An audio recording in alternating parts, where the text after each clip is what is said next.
Monday, everyone. John Lorden here with a brand new episode of Brain Scratch, Case Cracked. Hope you all had a wonderful weekend, and thank you so much for joining me here today. Before we jump into today's case, I have to give a very big thank you to Christy Arnhart for researching and writing this one. She's been hard at work this month. I really appreciate the help here on the channel. This is a case I like to call the North Pond Hermit.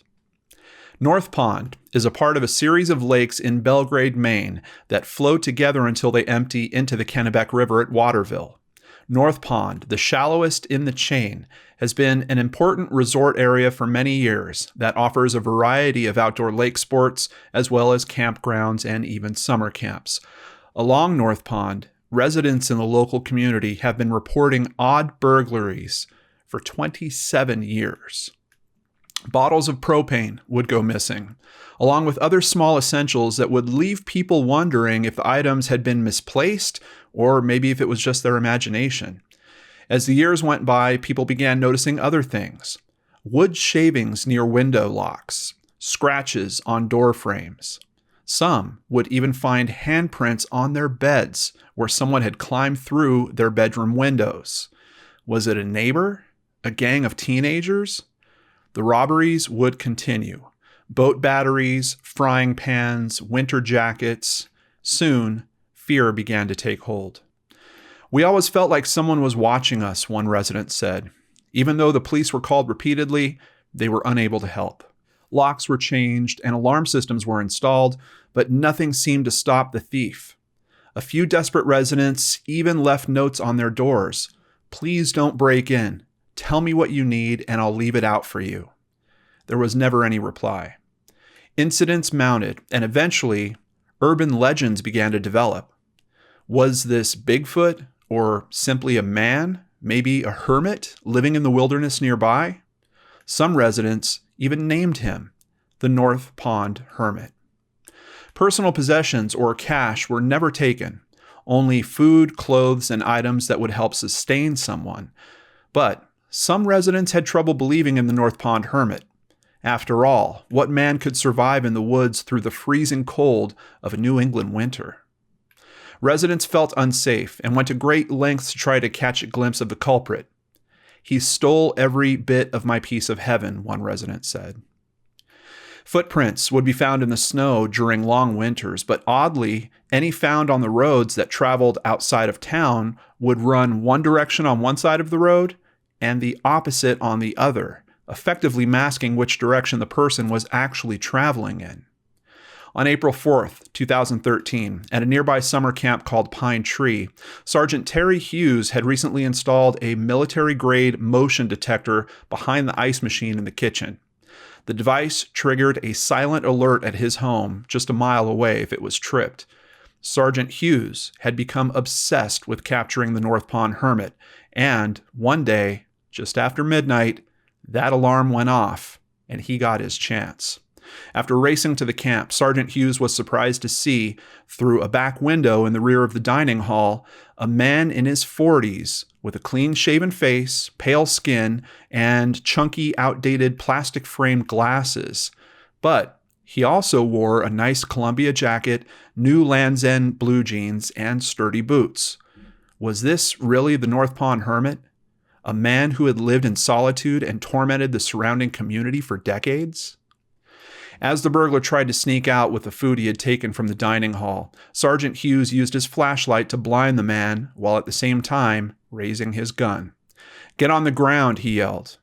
The thief complied with no resistance and laid face down on the ground while stolen candy spilled from his pockets.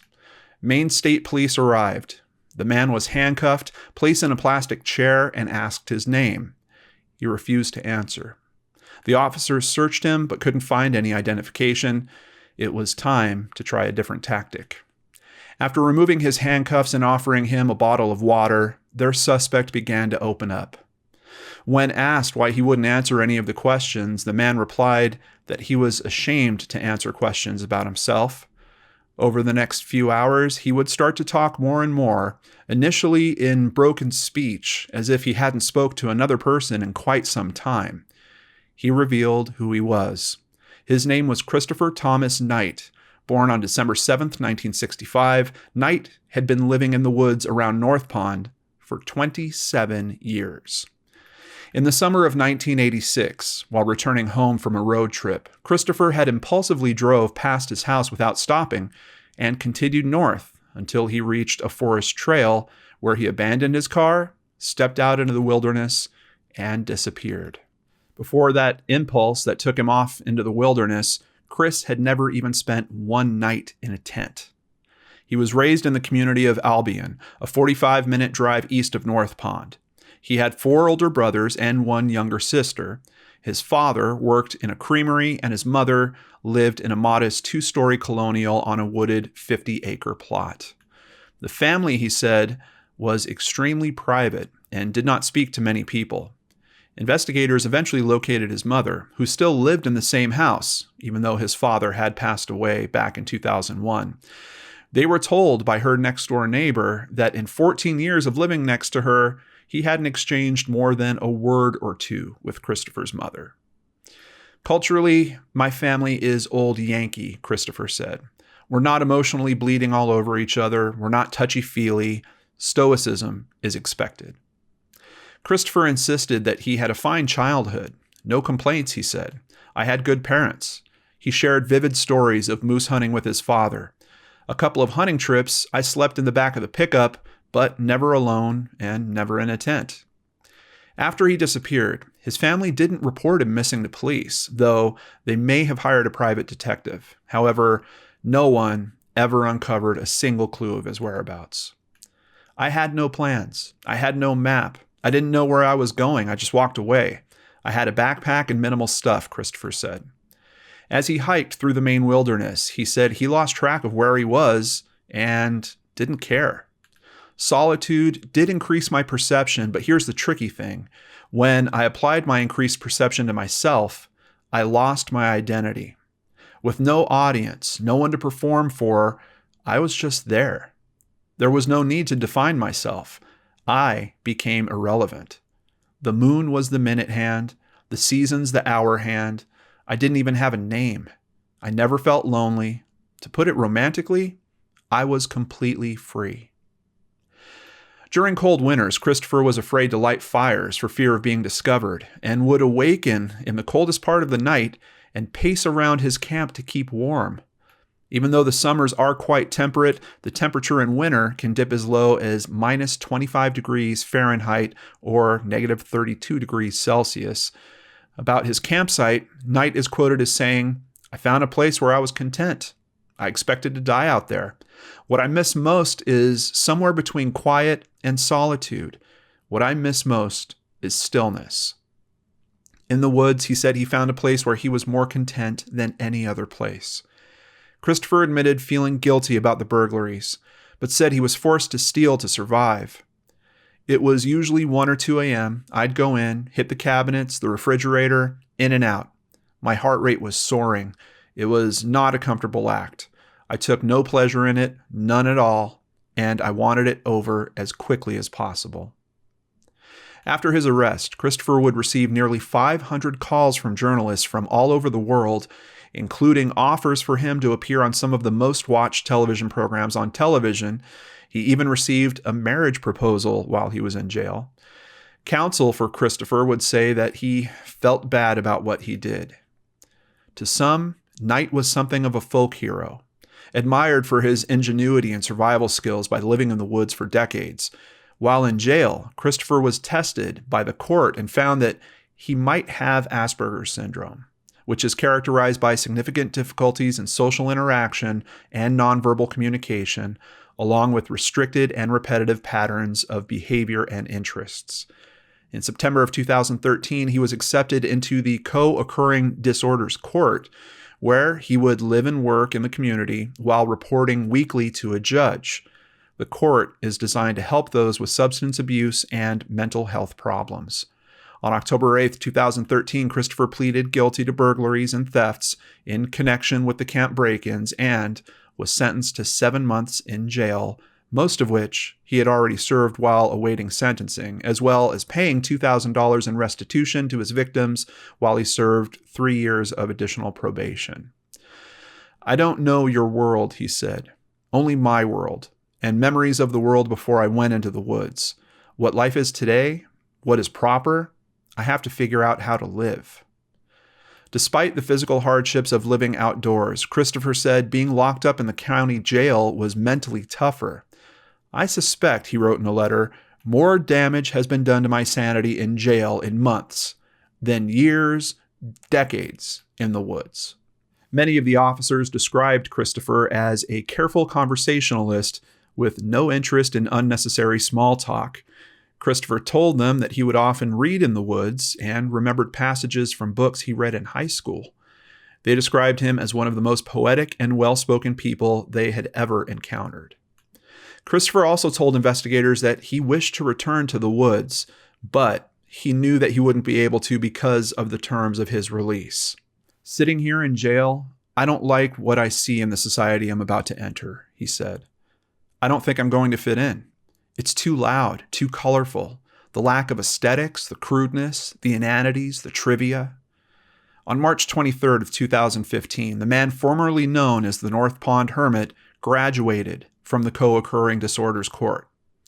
Quote, "Christopher Knight will now be on probation for 3 years. In addition, he must continue to pay about $2,000 in restitution, most of which will go to the cost of cleaning up his campsite. Mr. Knight has a job and is getting paid. He also does volunteer work and cares for an elderly parent," District Attorney Megan Maloney said after the graduation ceremony. District Attorney Maloney also said that Christopher did not have a single setback or violation of terms while he was under the court's supervision. He also paid most of the $2,000 in restitution owed to victims. As a condition of his probation, he would continue to abstain from alcohol, not use illegal drugs, continue working, and counseling. One victim addressed the court at Christopher's graduation and spoke about the impact the crime had on her family and how emotionally difficult it was to be repeatedly targeted.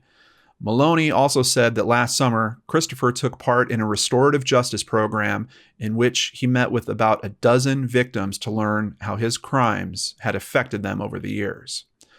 If this court had not existed, Mr. Knight would have gone to jail for 7 years or more, and that would have destroyed him, Maloney said.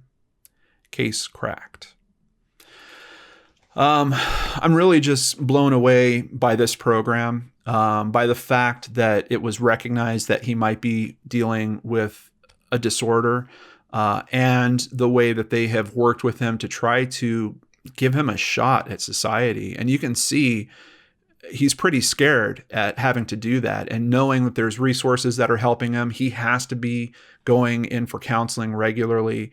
I think it's just the best step. You know, there's a part of me that almost wishes that he could kind of just go back to his life. Like, isn't there some way he could just live in the woods? It's just the way he describes it.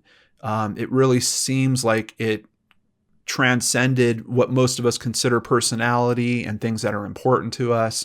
And he found something really, really special out there. I'm hopeful that even being integrated into society, that he's going to find some way to make that connection, to get that connection back.